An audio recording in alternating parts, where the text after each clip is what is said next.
can't believe people are still talking about the demons in Frieren. They're such a small part of the first season. I figured the burst of conversation around when they were introduced and explaining that yes, there are still series where demons are quote unquote evil would be the end of it, but it's still going on today, ignited by this video about the morality of their existence, which is really bad, but other people have already broken it down, so that's not what we're here for. I honestly wouldn't even be making this video if I wasn't reminded of one of the other arguments people use when trying to say the way the demons are written is bad. That it's boring. That having the demons be nothing more than antagonists who we should kill on sight is a boring way to construct the conflict.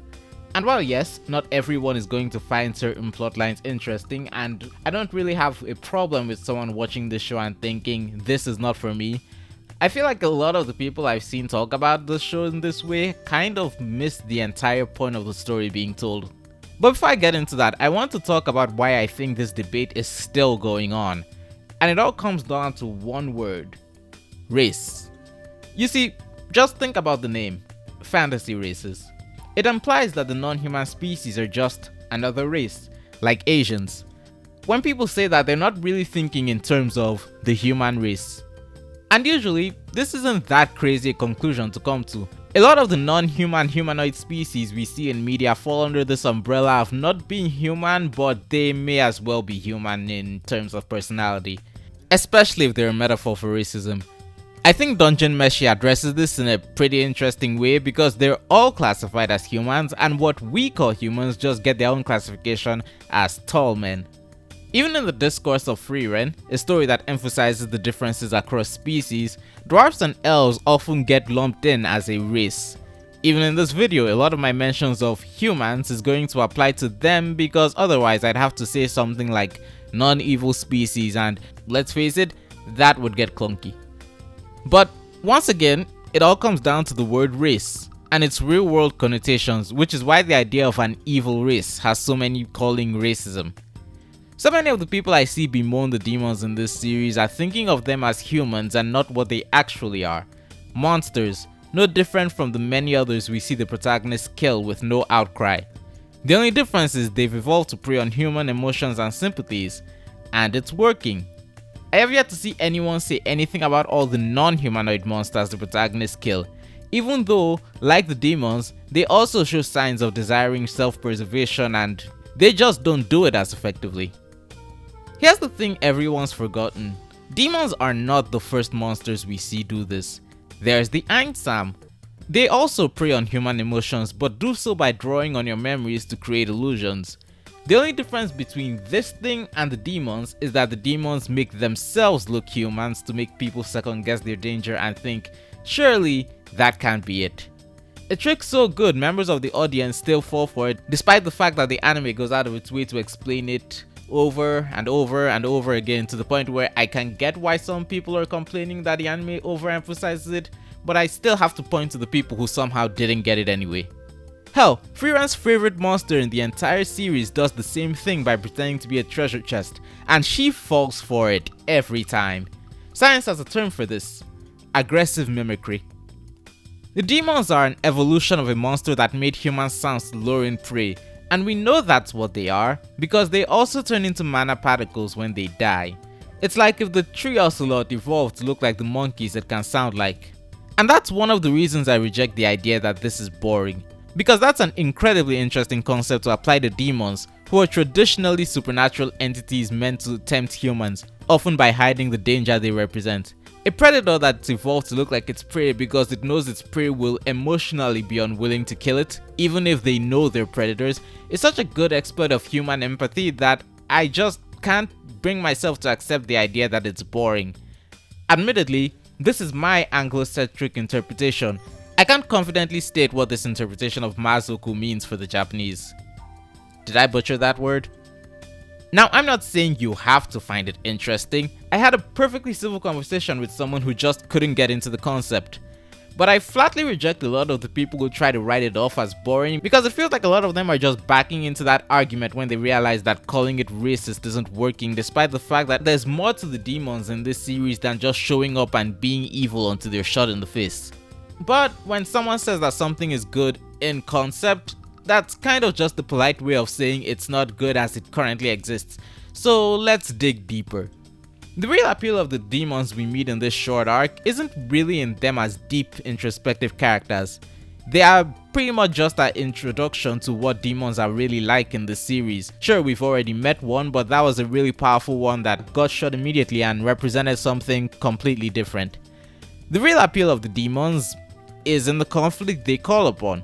They call upon an internal conflict in the desire to see good in others, and in doing so, they reveal so much about the characters to force them into arcs they otherwise would not be in. Himmel's dilemma in killing the little demon girl is arguably the most dynamic and interesting conflict we've seen him have so far, especially when you realize that his wrong call led to a man's death. We also get to see this manipulation firsthand in the form of the character of Graf Granat, who is fully prepared to kill the demons in vengeance for his son until Lugner makes up a story about his father. It's a classic scene of emotional connection over loss, with the reveal being that, much like how writers can easily play at the audience's emotions with stories, Lugner can do the exact same with other characters, even if the words mean nothing to him. The Graf isn't a big character in the grand scheme of the story, but he's essential in showing the true effectiveness of demons as they put a face to the human desire to end conflict via conversation, which further demonstrates the true danger and treachery of the nature of such deceptive monsters.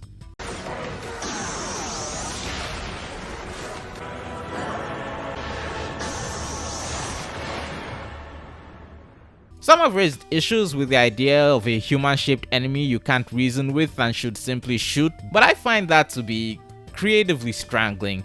Like, the idea is too taboo to create an interesting story out of. And in a roundabout way, that reaction further emphasizes just how effective it is as a plot point. And the thing is, despite their ability for emotional manipulation, the demons aren't perfect because they can't understand humans. While they have no problem comprehending lying with words, the one hierarchy they believe in is power, to the point where the idea of disguising it disgusts them. And it's that misunderstanding that makes their infiltration fail. Grad believed that Frieren was weak because she could hide her mana, but even beyond that, the demons misunderstood Frieren letting the guards take her down, not realizing that their station as guards, despite the strength difference, stayed her hand where she could easily have escaped. So they weren't prepared for the idea that Granat would realize that she wouldn't kill a guard because of the consequences. Because human hierarchy is a lot more complicated than they are used to.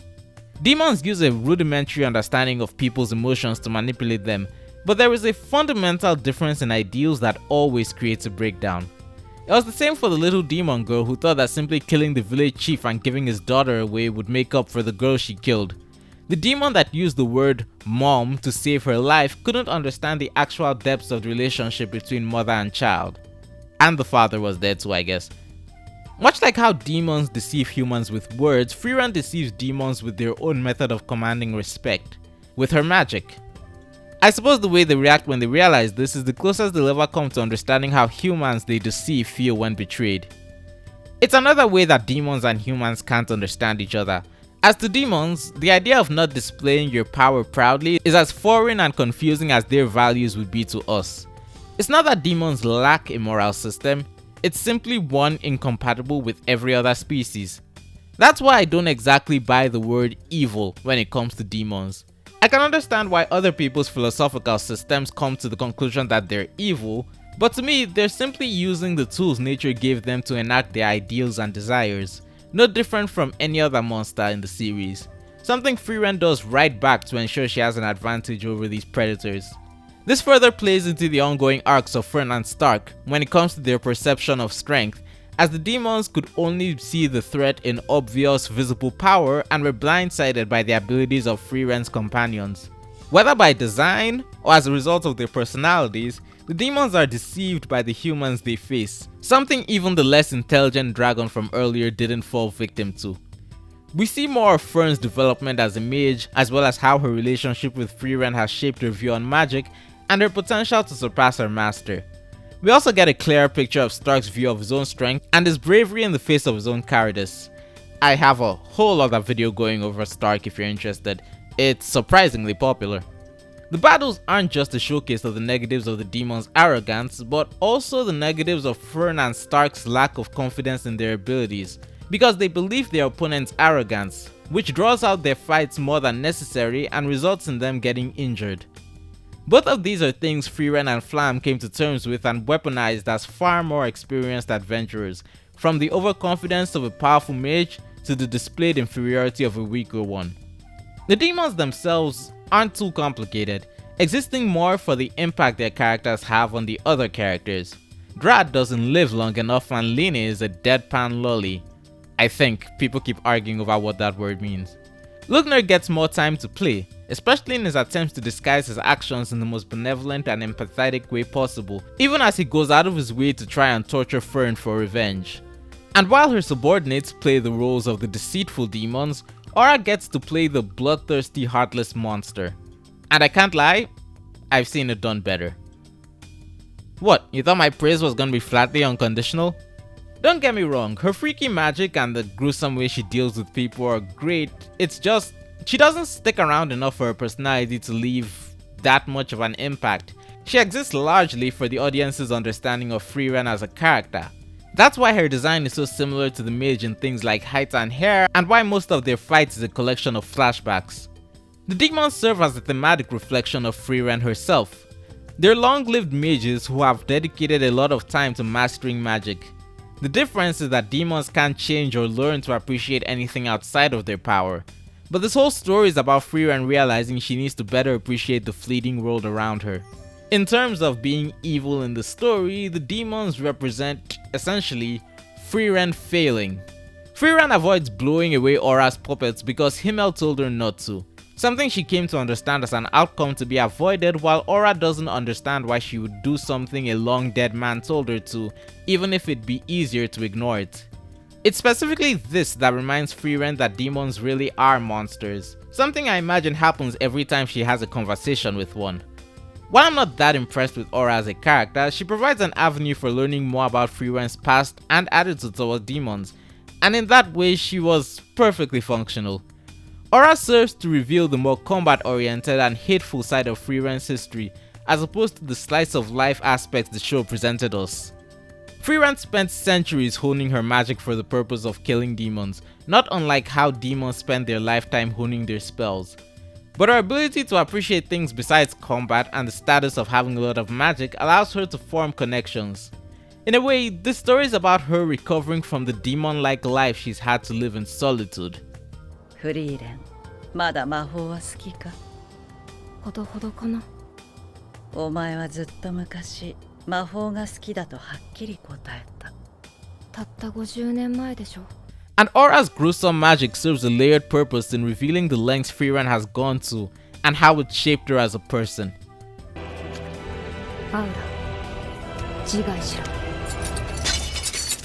But the Graf's reunion with his son's body shows how she's changed even beyond that.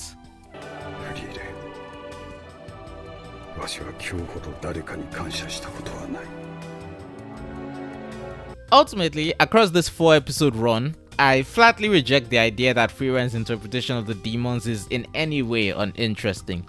So far in the anime, it hasn't created the most interesting of individual characters among the demons, but from a world building and character impact standpoint, they're an excellent addition to the story, and I've only heard good things about what could happen with them in the future. Shout out to my patrons, A and Skyman. But I'm curious, what are your thoughts on the demons in Frieren? Tell me down in the comments below, and while you're at it, don't forget to leave a like and subscribe for more content. Thank you, and good day.